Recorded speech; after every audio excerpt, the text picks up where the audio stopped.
un élément très important. Allez, ça c'est bien, la passe dans l'intérieur, Abdessamad Mohamed, le superbe but du capitaine français Abdessamad Mohamed sur cette passe de Nelson Lutin. Et ben voilà, on l'avait dit Christophe, Abdessamad Mohamed, il n'avait pas marqué sur les 2 derniers matchs, mais celui-là, en capitaine, voilà, il montre l'exemple sur ce super travail de Nelson Lutin. Ouais, c'est ça, il y a déjà le changement de système, hein. On occupait la profondeur avec Boligna avant. Là, on est repassé en 4-0 pour libérer l'axe. Et on a cette double coupe. Donc Lutin qui vient fixer sur le côté. Et on a ce double mouvement. D'abord Bakali qui vient faire écran, qui vient faire une fausse piste. Et pour l'instant, ils sont en retard. Parce que sur les temps de déplacement, les Français... Oh, le deuxième but. Le deuxième but, là, un petit peu de réussite. Il me semble ça a été contré.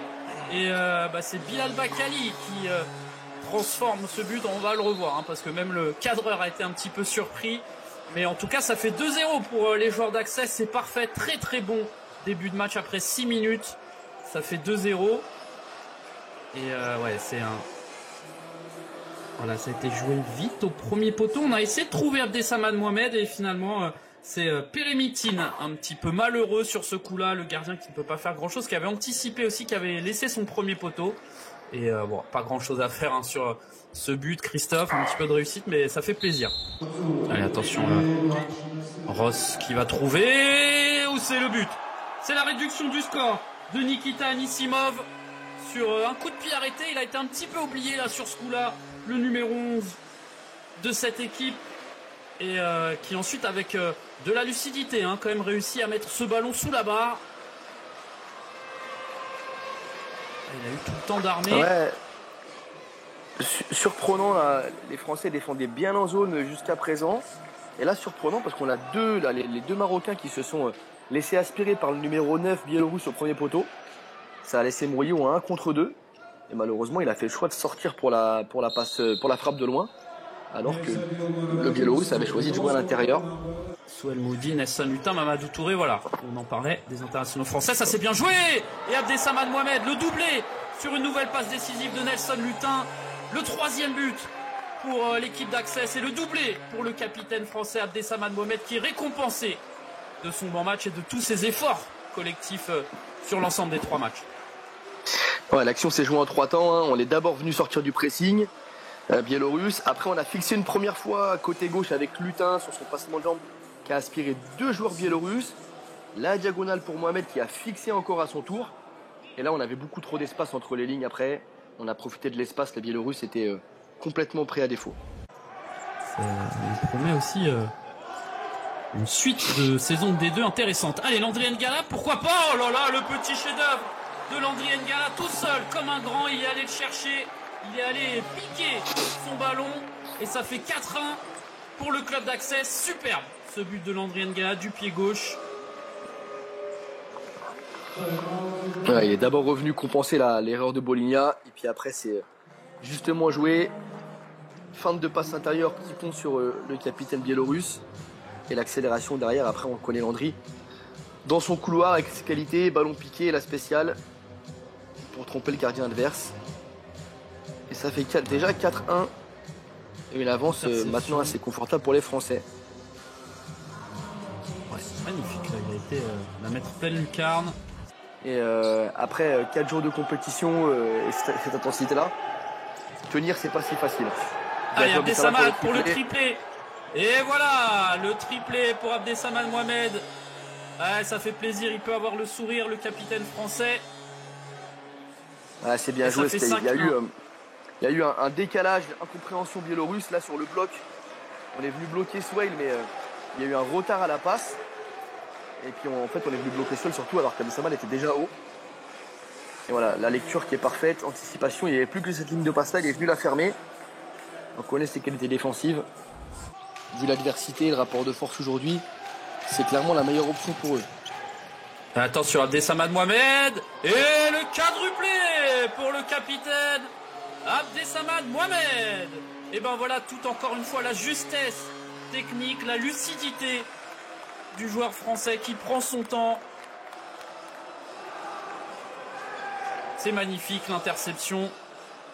Encore une fois, parce que mine de rien, Abdessamad il marque, mais le nombre de ballons aussi qu'il intercepte comme ça, en ayant une bonne vision du jeu. Et ensuite, voilà, tout ce qu'on connaît d'Abdesamad. Sa patte gauche, c'est splendide, il n'y a rien à faire. Allez, Artem Rose. L'Ukrainien. Oh, et le voilà, Artem Rose avec son pied gauche. La réduction du score sur un bon travail collectif. Il est à la retombée du ballon. Et avec son pied gauche, il vient tromper la vigilance de Kareka. Mouvement basique. Un mouvement basique, mais voilà, suffisant. Rose, il a donné, il est venu s'engager devant Boligna, donc il l'a mobilisé. Il y a cette incompréhension, en tout cas ce manque de communication entre Boligna et Mohamed pour savoir qui est-ce qui prend le joueur qui s'engage. Ouais, ça c'est bien joué avec Lutin, El Mesrar qui lui remet, Nelson Lutin, la tentative, El Mesrar, ça revient, ça c'est bien joué. Et ben voilà, Soufiane El Mesrar, finalement, la persévérance du Marocain qui fait mouche et le 7e but, lui qui en avait eu 3-4 des occasions juste avant. Et ben cette fois c'est la bonne, il a continué et il en sourit et en tout cas il aurait été de chercher son but, Soufiane El Mesrar. Il est très intelligent là, sur la deuxième. Il ne frappe pas immédiatement pied droit. Il vient refaire un crochet pour se mettre dans un meilleur angle et tromper le gardien. Très lucide dans les 6 derniers mètres. Voilà, un tacle par derrière ou autre. Bon, attention pendant ce temps-là, et le décalage qui a été créé. Et la réduction du score pour les joueurs de Vitesse Orcha par l'intermédiaire de Oleh Yeromine, l'Ukrainien. Il est venu Touré jouer de l'épaule et c'est vrai utiliser les bras, mais au niveau du haut du corps, il n'y a même pas de contact avec le pied d'appui. C'est très surprenant de voir ce carton rouge.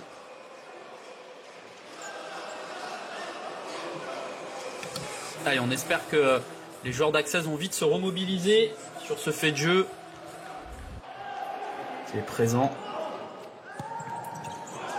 Bien joué Landry, qui va tenter sa chance. Et ben voilà, le 8e but pour Landry N'Gala, le numéro 14 de cette équipe, et le doublé pour lui.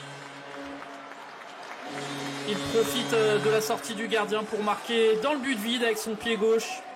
La lucidité pour armer sa frappe. Ouais, beaucoup quand même, Christophe, de petites erreurs comme ça des joueurs d'Orcha ensuite qui après se laissent qui se mettent en difficulté tout seul.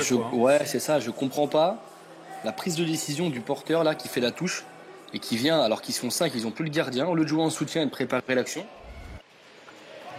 Allez, Abdesamad, et pourquoi pas avec Boligna qui va tenter une petite louche, et voilà le 9e but de cette équipe d'Access qui se fait plaisir clairement cet après-midi là en Russie.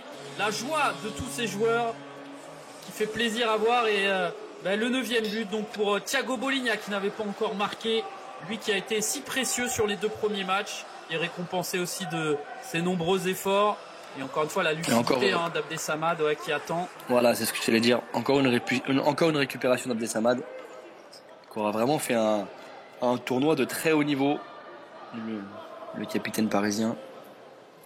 Ouais, le nombre de récupérations décisives entre guillemets, et ensuite trouver les bonnes passes vers ses partenaires.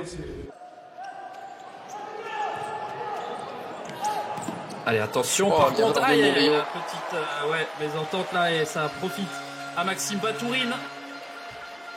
Alors j'ai pas l'oreille assez fine pour savoir d'où vient le problème. Est-ce que c'est Diagouraga qui a communiqué et Murillo qui ne l'a pas écouté, ou est-ce qu'il y a eu manque de communication? Je ne sais pas, en tout cas ils se sont gênés à 2 sur le ballon et Murillo a remis ce ballon là plein axe. Ouais, Diagouraga qui avait d'abord anticipé, mais voilà, sur cette première intention, c'est vrai qu'en règle générale, même si on est masqué nous à la caméra au départ de l'action, mais c'est quand même normalement pas logique que le gardien sorte ici. C'était bien joué, il a manqué un peu d'amplitude sur son geste pour la mettre pied gauche et frapper. Oh là là, et ça c'est bien joué. Le travail collectif, celle-là, elle est belle. La contre-attaque a été menée tambour battant, et c'est Yeromina qui vient placer ce but du pied gauche sur un joli travail de Rabico. Et on s'est pourtant tous repliés à la perte. Ça a été très vite côté biélorusse. Ouais, tout en une touche. On voit l'extérieur, la passe. Et là au deuxième, ouais. Faou qui peut pas faire grand chose. Alors j'ai la réponse à ta question, Steven. J'ai reçu un SMS d'un ami qui m'a dit effectivement il y a eu beaucoup de triplés, mais c'est le seul quadruplé du Tour Elite, Abdessamad Mohamed. Eh ben merci pour cette info. Et pendant ce temps-là, Bouligna qui y va aussi de son doublé. Et donc Abdessamad Mohamed marquera son nom de cette édition du Tour Elite. Alors attention, hein, c'est pas fini, mais en tout cas, c'est toujours... Ouais. Je disais petit clin d'œil à Steven Belloni, qui est coach des féminines de Diabolo Trelazé, voilà, qui m'a envoyé cette info en direct. Grand amateur de futsal qui nous suit en direct.